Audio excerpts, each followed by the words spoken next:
La producción de Otra Mañana se comunica con los nuevos Motorola Razr 60 y Motorola Razr 60 Ultra. Hello, Moto. Días pasados, Martín Pasturino, Celsa Puente y Javier Lacida asumieron como la nueva comisión directiva del Instituto Nacional de Evaluación Educativa. Pasturino subrayó que el INED es el resultado de un acuerdo nacional, una política de Estado que busca contar con diagnósticos compartidos para el desarrollo de políticas educativas.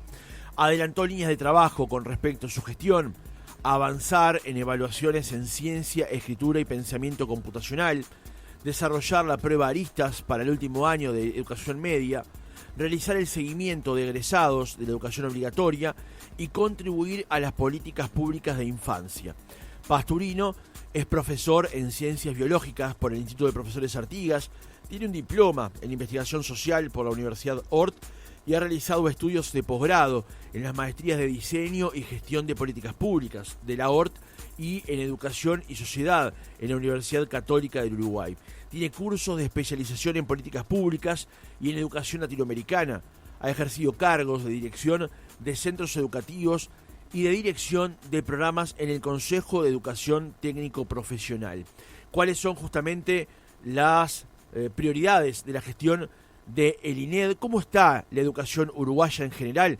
Vamos a conversar en nuestra entrevista central con el profesor Martín Pasturino. Francisco Morales, Otra Mañana. Pasturino, ¿cómo le va? Buenos días, gracias por acompañarnos. Buenos días, gracias por la invitación. Es un gusto para nosotros recibirlo en el estudio de Oriental en esta mañana. En primer lugar, ¿cómo se siente y cómo ha quedado la conformación del INED de cara a estos 5 años de gestión? Bueno, muy bien, conformamos un equipo donde sigue Javier Lacida, que era el anterior presidente, está Celsa Puente, que fue directora general de secundaria, y en realidad se formó un equipo que, bueno, venimos trabajando muy bien. En realidad las grandes líneas se acordaron rápidamente, por lo tanto se auspicia una gestión muy buena.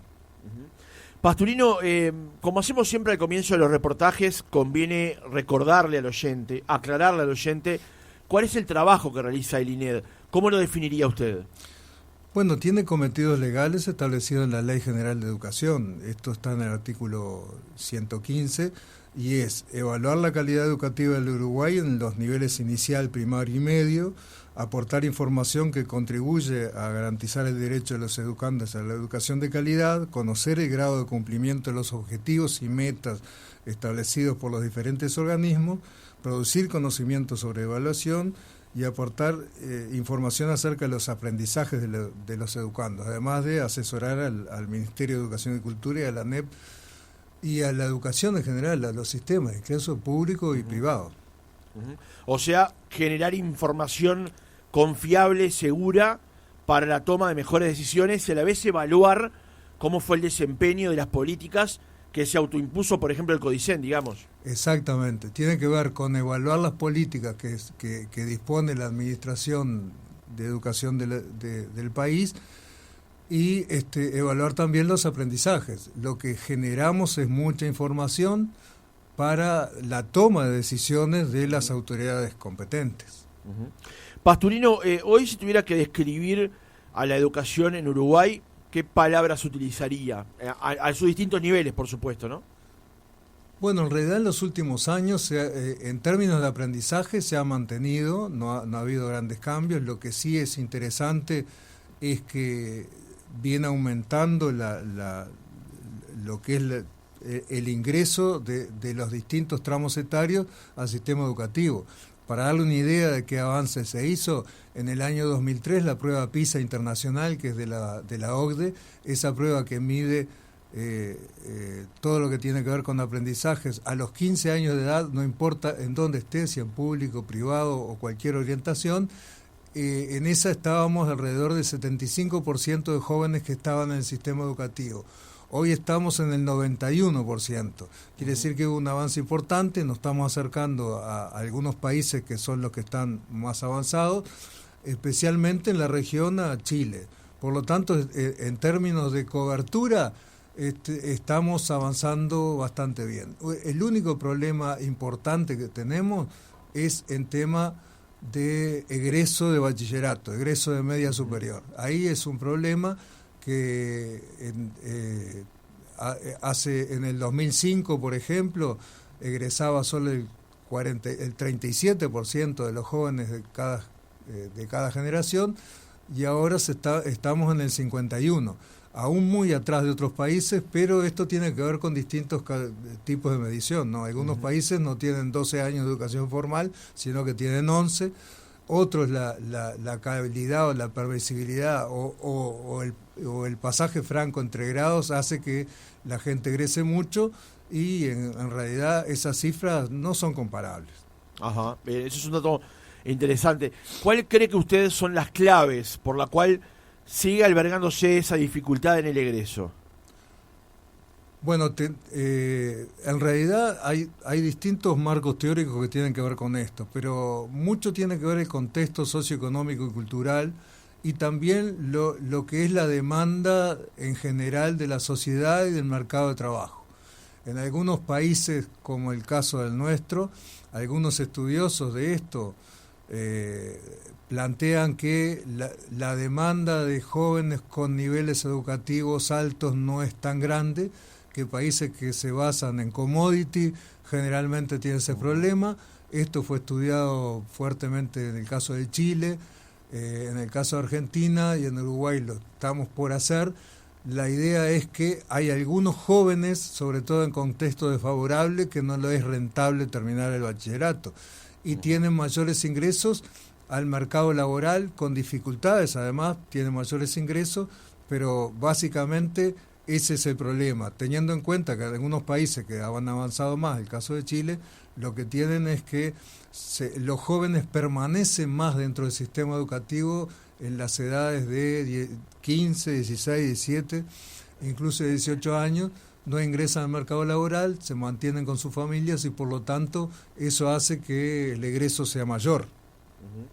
Pastorino, cuando entrevistamos aquí al señor Lacida en años anteriores, también a Carmen Areche, una de las cosas que se advertía en los informes que prepara el INED es la inequidad. Usted algo sobrevoló también cuando hablaba recién del contexto. ¿Sigue siendo hoy la inequidad una característica del sistema educativo en Uruguay también?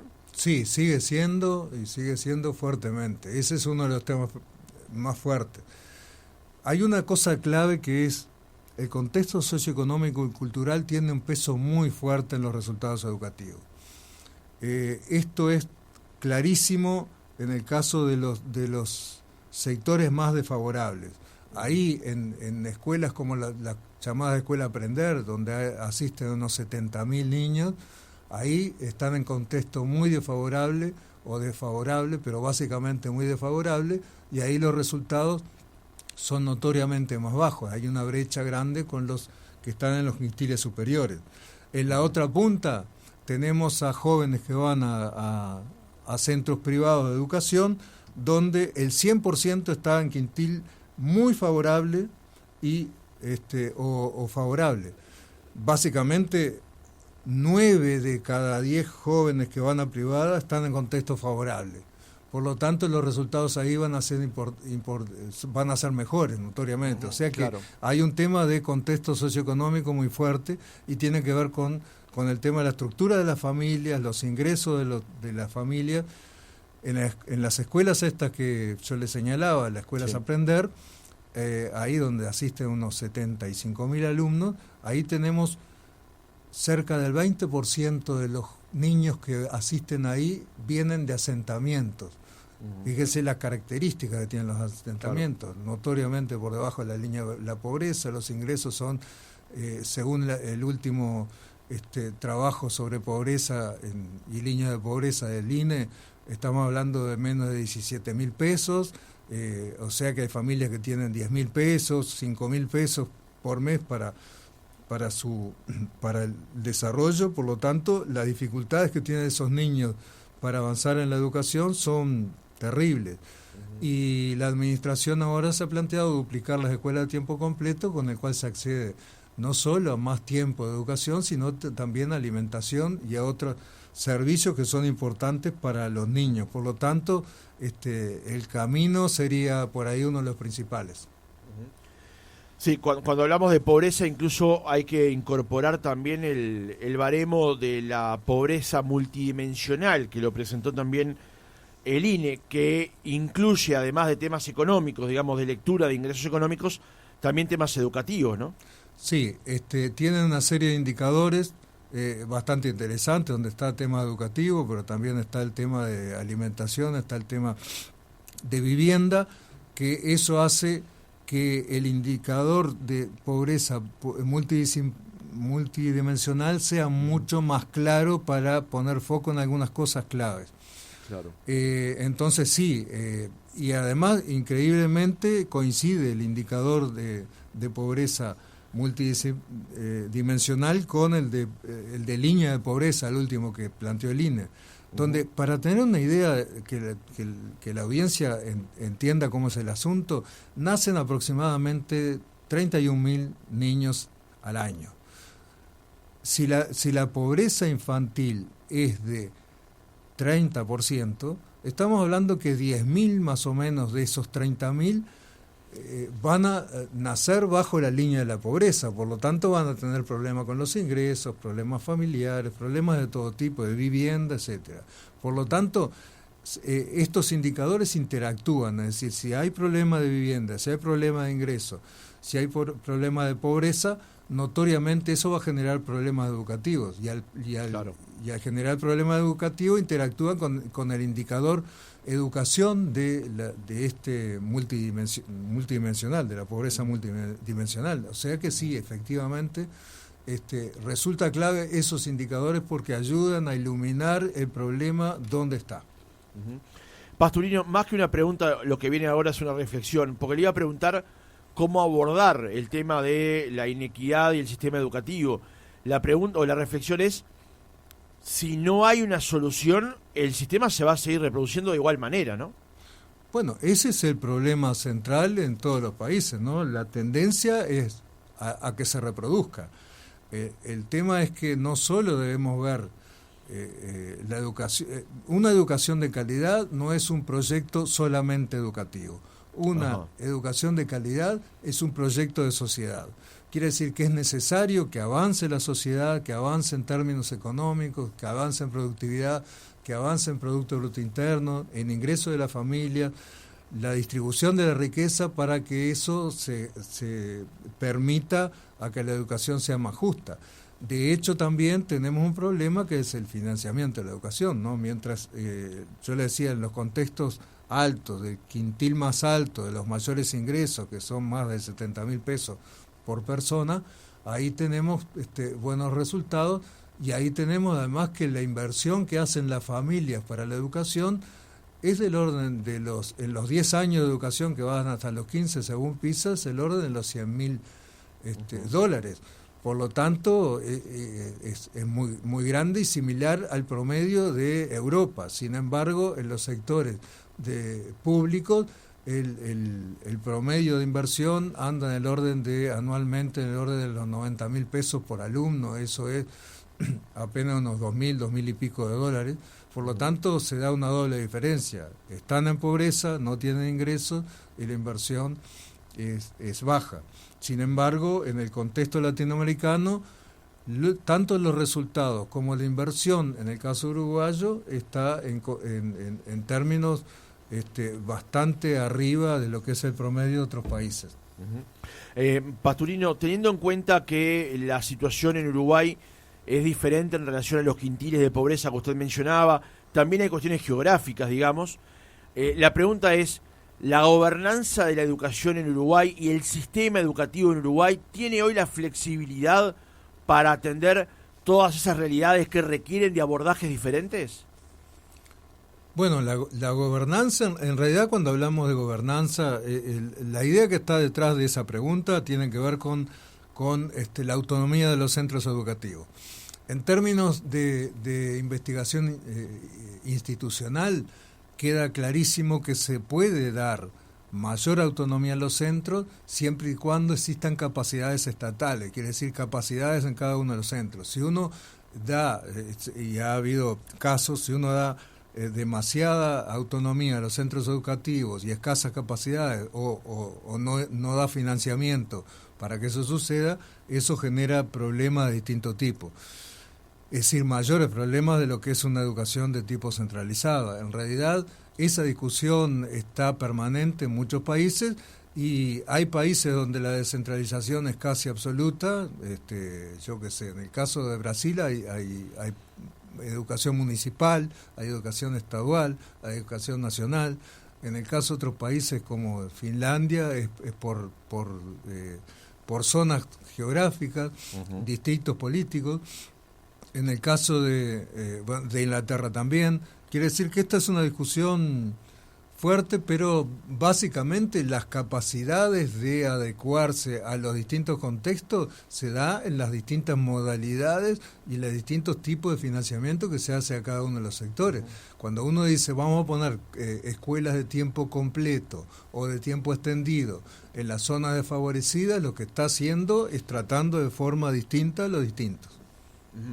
Y usted, teniendo en cuenta esta realidad, ¿qué recomienda, qué prefiere para el tipo de desarrollo que tiene que tener la educación aquí y su gobernanza? Bueno, la gobernanza está establecida constitucionalmente, eso es así desde hace mucho tiempo. Claro, pero lo que usted planteaba con respecto, por ejemplo, a que los centros educativos tuvieran o tengan mayor independencia de lo que plantea el Codicen o de lo que serían las futuras direcciones generales para tener justamente un abordaje con respecto a su situación y a su realidad. Bueno, en eso bueno, a lo largo del tiempo la ANEP ha venido descentralizando, ¿no? Se generó centros departamentales, se ha avanzado bastante en eso. El tema que la descentralización entendida como la autonomía, la autarquía completa de los centros, eso no se da en ningún territorio. Es más, en algunos casos, en algún país, en algunos casos, como el caso de Chile, que es el más famoso, que se dio la tercerización y el pasaje a los municipios, en esos casos hay directivas centrales que vienen desde la época de Aylwin, que son cada vez más estrictas, y se hace lo que dice el Ministerio de Educación y Cultura. Por lo tanto, la tensión esa entre autonomía y centralización tiene que ver con distintos planos y niveles. Si me dicen, bueno, vamos a darle mayores recursos financieros a los centros, a los efectos de que tengan políticas súper especiales para los sectores que están, me parece bien, pero eso desde el punto de vista económico es bastante complejo. Y tiene costos muy altos, ¿no? El gasto en educación en Uruguay anda en el orden del 5,1%, incluyendo los privados anda cerca del 6%. Este gasto es importante, pero no es tanto pensando en el gasto por alumno. Un gasto por alumno en un país desarrollado es de $15.000 por alumno. En Uruguay, en términos de paridad del dólar, estamos en 4.000 y poco, similar, un poco por debajo de Chile, por ejemplo, que son dos indicadores distintos, ¿no? Relación al Producto Bruto Interno, cuánto se gasta, claro, y el gasto por alumno. Para tener una idea bien claro que la importancia del costo por alumno es que Brasil, con el 6% del PBI, tiene un gasto de unos $3.500 por alumno. Inglaterra, también con un 6% del PBI, tiene $17.000 por alumno. O sea que el indicador más potente es el gasto por alumno en paridad del dólar que el gasto en relación al PBI. O sea, usted entiende, o podríamos entender, de que en Uruguay necesariamente hay que ir hacia un refuerzo presupuestal de la educación en general y destinar más dinero por alumno. Sí, naturalmente. Eso se está dando porque está cayendo la matrícula. En realidad, claro. Se está dando, pero no por la vía de la decisión tomada, sino porque la matrícula viene cayendo, ¿no? Exactamente. Pero si uno ve además los resultados a nivel internacional en relación al gasto por alumno, el último informe de PISA es muy, muy claro, que son las pruebas estas internacionales que se dan en más de 60 países. de una relación directa entre mejora en los aprendizajes y gasto por alumno hasta cerca de los $8.000 por alumno. Después, a partir de ahí, no tiene grandes efectos.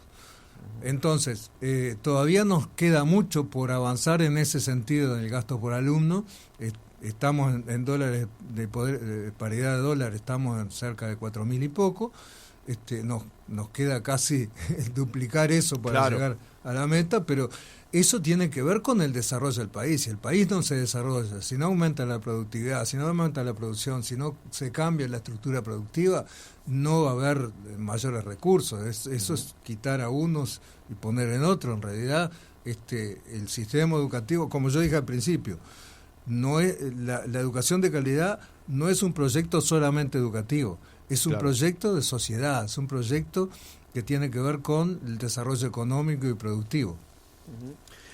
Como decíamos en la introducción del reportaje, el INED confecciona habitualmente los informes aristas.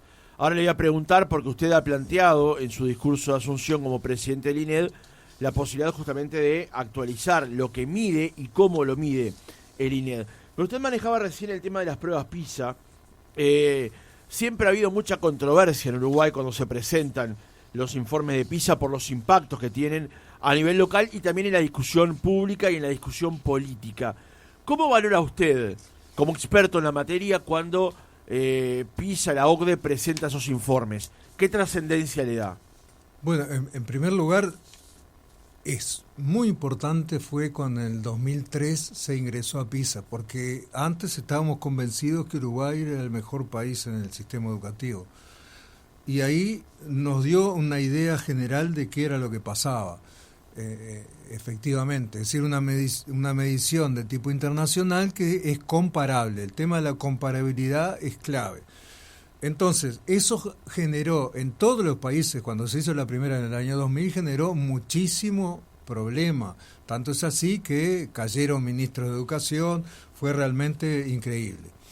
Lo que pasa es que a partir de los datos concretos se establecen algunos relatos que tienen que ver con distintos marcos teóricos. Hay gente que ve esa realidad desde un punto de vista de querer cambiar algunas cosas del sistema educativo y otros mantener, pero la idea central es que las cifras son interesantes y que la prueba PISA es a los 15 años y es una prueba de tipo competencial, no es una prueba sobre qué saben del currículum uruguayo, es una prueba de tipo competencial.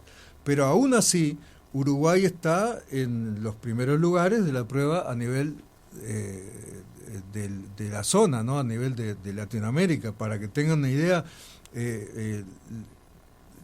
los alumnos que están por encima del nivel 2, en el caso uruguayo, llegan al 70%, y lo interesante del asunto es que llegan en tiempo teórico, ¿no? Pero el índice de resultados educativos, que es que llegue en tiempo teórico de 15 años al nivel que por encima del segundo nivel, y que además esos resultados sean del nivel 2 para arriba, estamos en segundo lugar después de Chile.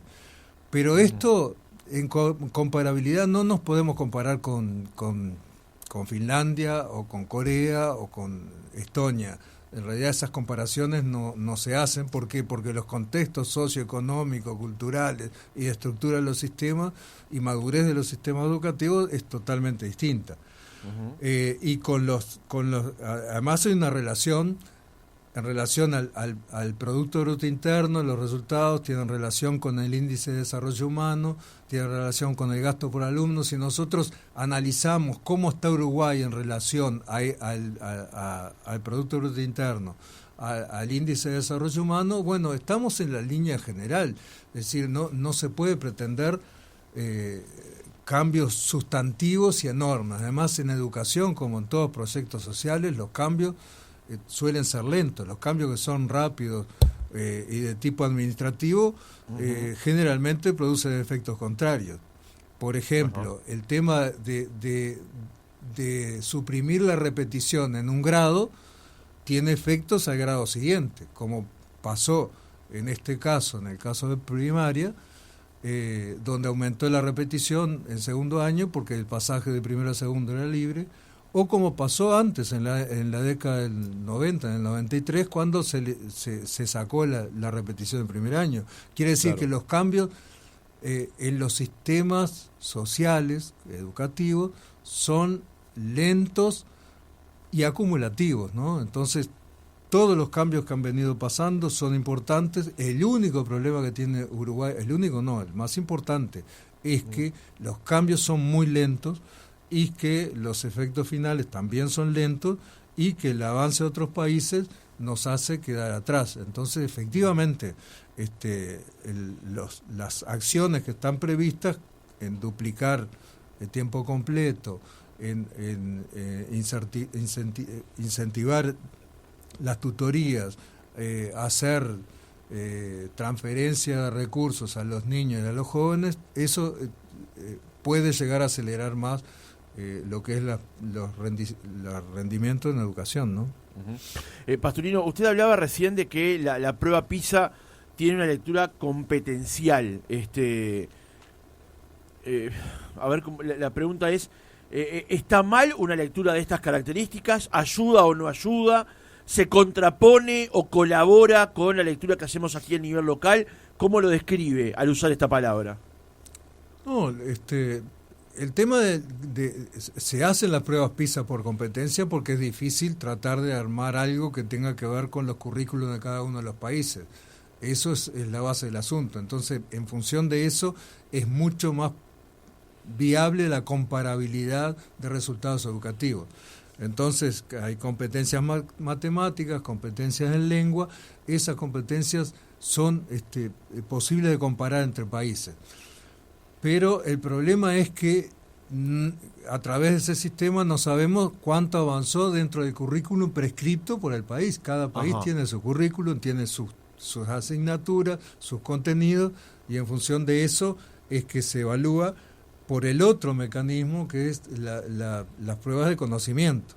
Así que una prueba son las competenciales, que son cuestiones de tipo general, y otra las por contenidos, que son las que se hacen, por ejemplo, con las pruebas de la UNESCO. Las pruebas ERCE son contenidos por contenidos, no por competencia. Las pruebas aristas también son por contenido, pero son complementarias, ¿no? De ninguna manera son se pueden decir que no son complementarias.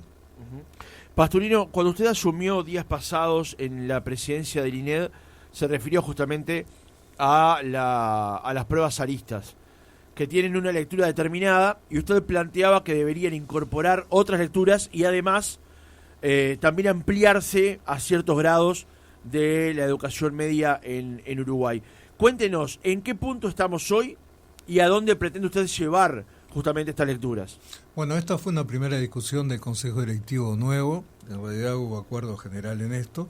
Ahora, ahí hay dos cuestiones claves. Una, que se necesitan recursos, pero estamos hablando de muy pocos recursos, no es que sean una enorme cantidad. Para tener una idea ustedes de cuál es el gasto general de un instituto que tiene cerca de 45, 50 personas como plantilla estable, es aproximadamente lo que cuesta un liceo y medio promedio.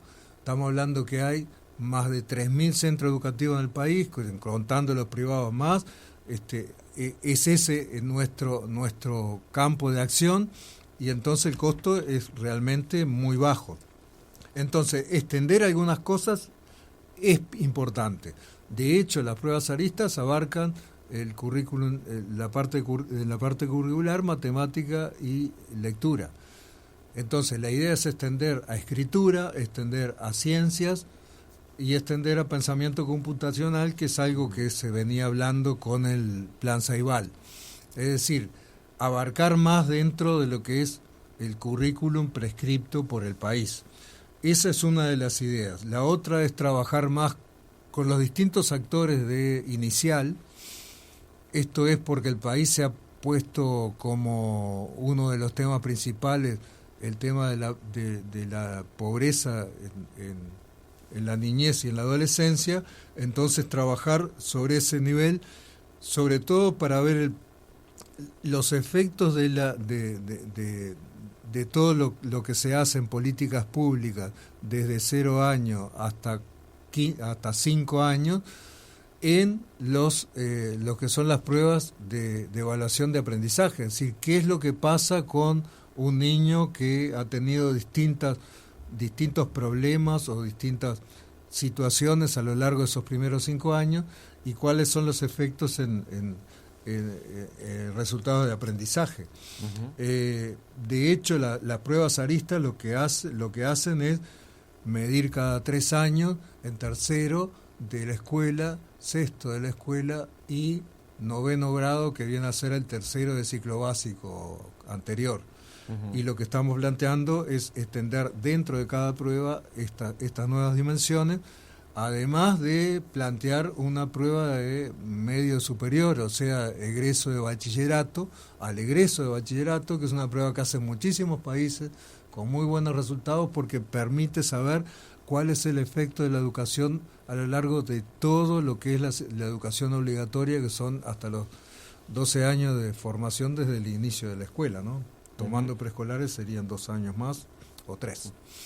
Pasturino, entonces, estos cambios que, como decíamos, se pretenden instrumentar, que fueron discutidos ya en la dirección del INED, ¿en qué momento empezaremos a verlos? ¿En qué momento podremos evaluarlos? Bueno, tenemos un primer paso que es, nosotros, además del Consejo Directivo, existe una comisión consultiva en donde están las universidades públicas, privadas, está es decir, la Academia en general, está el INAU, está la educación privada, los centros privados de educación, militares y policiales. Quiere decir que es un conjunto enorme de gente que tiene que ver con la educación pública o privada en el país, que es nuestro Consejo Consultivo. Nuestro proyecto va a ir a ese Consejo Consultivo, que lo vamos a convocar a la brevedad, y a partir de ahí vamos a hacer las líneas ya más firmes, hacer lo que es la planificación estratégica de los 5 años. La idea es tener un cronograma de actividades a lo largo de los 5 años que incluyan todo esto. Eso, además de las pruebas de bachillerato, la idea nuestra es plantear también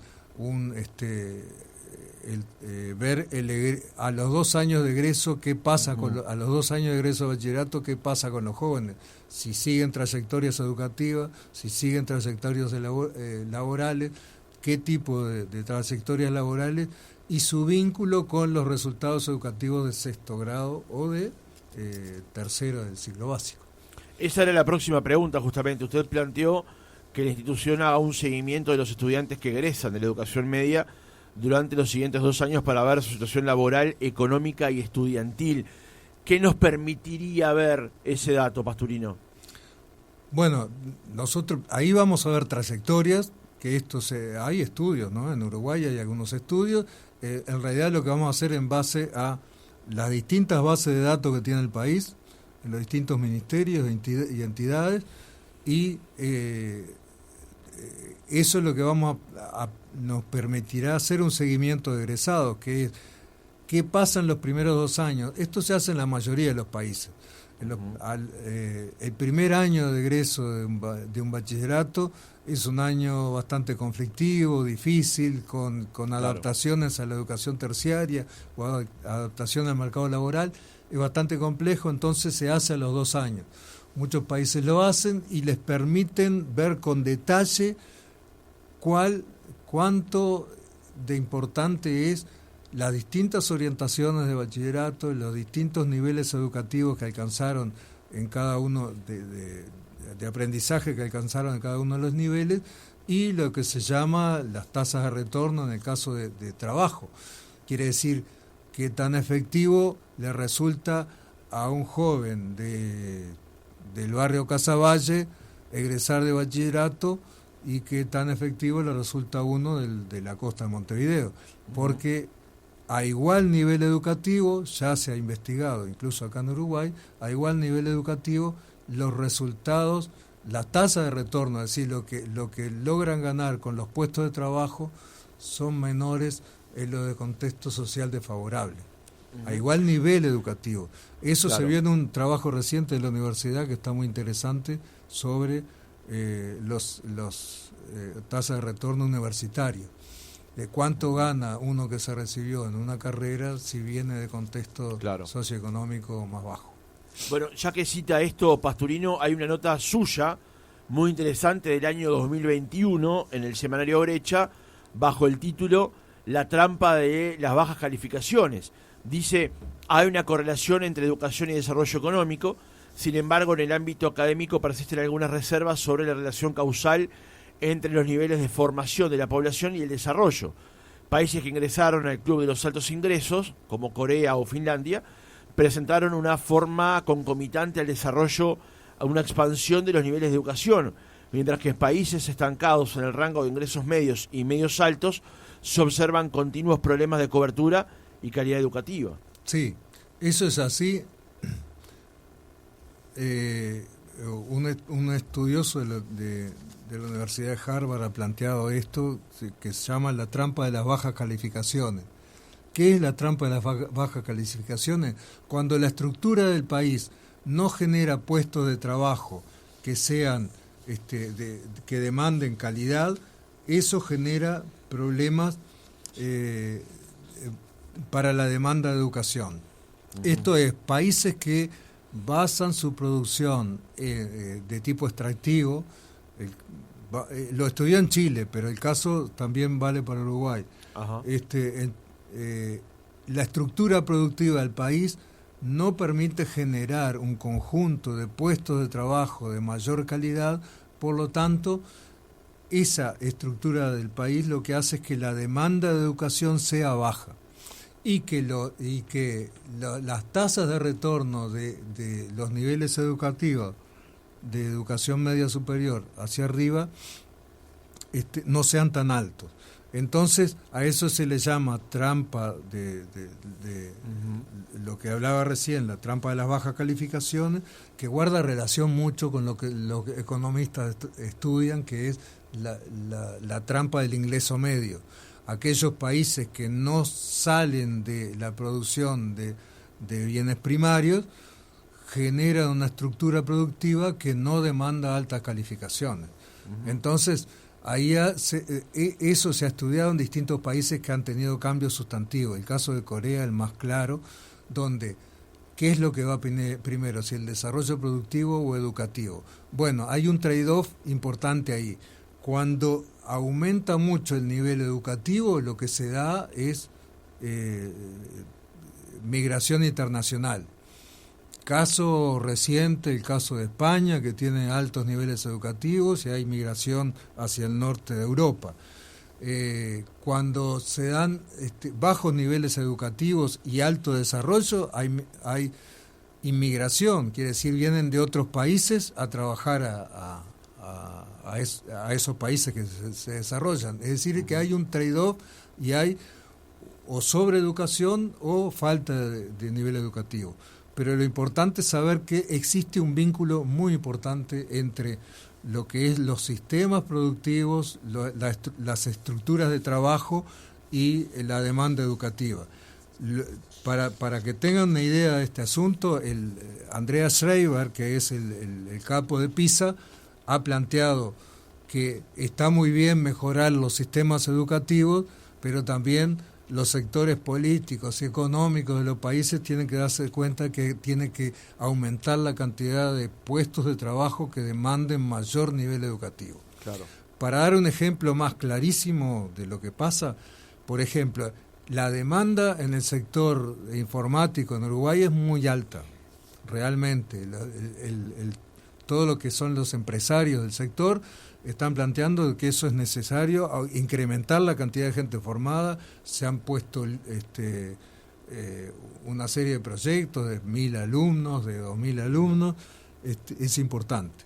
Pero estamos hablando que es un sector que en cantidad de personas trabajando anda en el orden de los 19 a 20.000 personas. No es un sector enorme. Estamos hablando de una población económicamente activa de Uruguay de 1.700.000. La mayoría está en el sector comercio. Los puestos nuevos que se han generado de los años 80, 90 para acá son en el sector comercio, en el sector salud y en el sector educación. y la mayor cantidad de crecimiento se da en el comercio, que son sectores que no tienen demanda educativa alta. Y también el sector de servicios de baja calificación, el caso de guardia de seguridad, claro, y cosas por el estilo. Pasturino, por suerte han llegado varias preguntas de parte de la audiencia con respecto a lo que estamos planteando hoy en el reportaje. Voy a seleccionar un par. La pregunta que llega de Juan, del oyente cuyo teléfono termina en 142, dice: buen día, periodista. No es posible tener buenos resultados, buen rendimiento, cuando hay una falta constante de profesores. En el Liceo 2 de Colonia, hace 2 meses que el profesor de geografía falta. Esto es una constante. Muchas gracias, dice Juan. Usted advierte justamente que en el sistema educativo, entre otros problemas, dificultades o características del propio sistema, es la falta de asignación de profesores o la falta de cobertura de ciertas materias en ciertos centros educativos. Bueno, sí, yo hice 2 estudios, uno en el 2008 y otro en el 2014, que fueron solicitudes de las autoridades de la educación sobre eso, y nos encontramos con que sí, que el propio sistema genera faltas, el propio sistema tiene problemas al inicio del año lectivo de llenar las vacantes que existen. Eso es un problema endémico, pero no solo en Uruguay, es un problema que se está generando en distintos lugares del mundo, y se está generando otro que en el país todavía no tenemos, que es el tema de la falta de docentes, que es lo que está pasando en países centrales, ¿no? Las condiciones de trabajo, los nuevos cambios de las juventudes han generado que los jóvenes no opten por la profesión docente, entonces se da falta de docentes. En el caso de Uruguay, sí, efectivamente, tenemos un problema endémico, que es el problema del inicio de cursos. A eso se da el tema de la reposición de docentes a lo largo del año, que en el caso de media es más difícil, en el caso de primaria han tenido soluciones que han sido muy buenas, en el caso de media todavía no. Y efectivamente, yo recuerdo que en el año 2014, por ahí, la cantidad de horas no dictadas eran del orden de las 300.000, de 4,5 millones en el caso de media de secundaria. Pasturino, acercándonos al final del reportaje, en el gobierno anterior se llevó adelante lo que se dio en llamar transformación educativa, con resultados que no todos han podido medir hasta ahora. Usted en un reportaje con los colegas de Fácil Desviarse en marzo de este año dijo que fue una reforma sin recursos y con bajísima participación de la gente. ¿Sigue haciendo la misma lectura con respecto a la transformación educativa?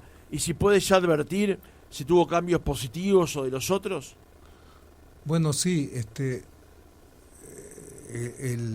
yo planteé 3 restricciones, ¿no? Básicamente esas 2 son sustantivas para mí. Primero, no hay reformas si no se ponen nuevos recursos. Eso es muy difícil. La mayoría de los países que hacen reformas lo que hace es ingresar con nuevos recursos. El caso de Brasil, por ejemplo, Perú, que ha avanzado también, el caso de Chile, que está gastando más del 6% del PBI en educación. Lo que hacen es poner recursos. El tema es que las condiciones que se llevó adelante esto, no hubo recursos incrementales.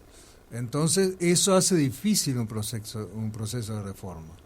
Y el otro, uno que es clave y reconocido en todo el mundo, para hacer reformas hay que hacer por convencimiento, no por cuestiones directivas centrales. Los docentes, incluso se ve en la evaluación Aristas, los docentes entienden que se generó muchísima cuestión de tipo burocrático y que sentían que no habían participado.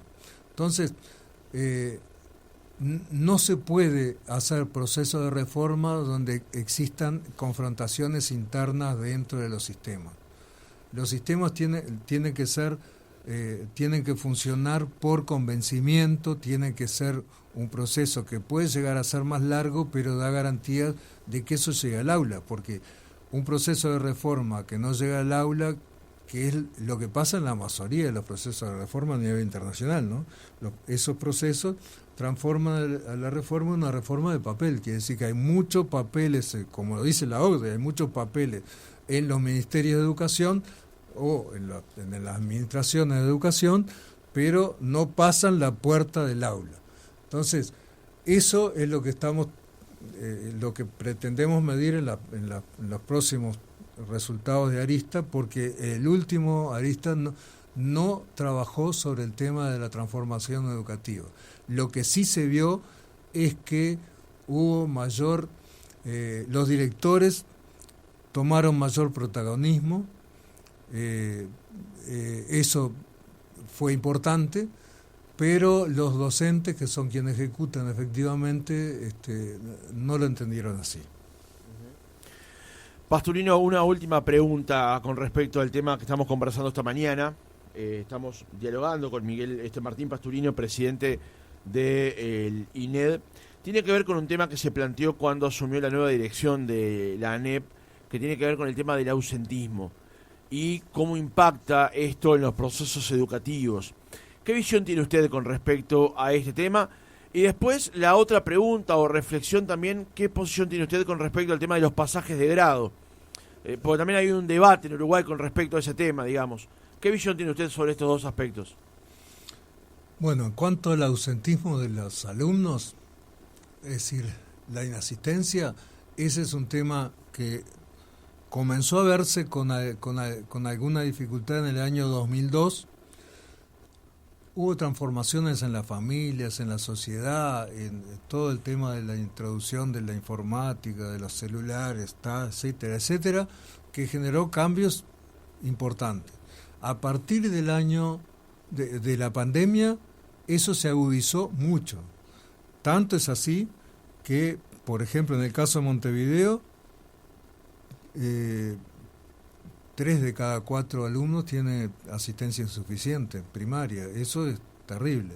Uh-huh. Y lo que sí se ha visto, y se vio en la prueba de Arista, y ahora se va a publicar un nuevo trabajo del INED que tiene que ver con eso, los resultados educativos de aquellos que tienen mayor cantidad de faltas son menores. Y además se dan los contextos más desfavorables, y eso tiene que ver con un tema de tipo cultural que ha cambiado radicalmente en este siglo XXI y que hay que comenzar a ver cuáles son las líneas principales. Y en esto creo que está trabajando bien el Consejo Directivo Central de la ANEP, en el sentido de establecer una hoja de ruta para tratar de revertir esta situación que es compleja, es endémica y que es necesario revertir para tratar de que no se perpetúe todo el tema de la reproducción de la pobreza y la reproducción de los niveles de aprendizaje de los alumnos, ¿no? Uh-huh.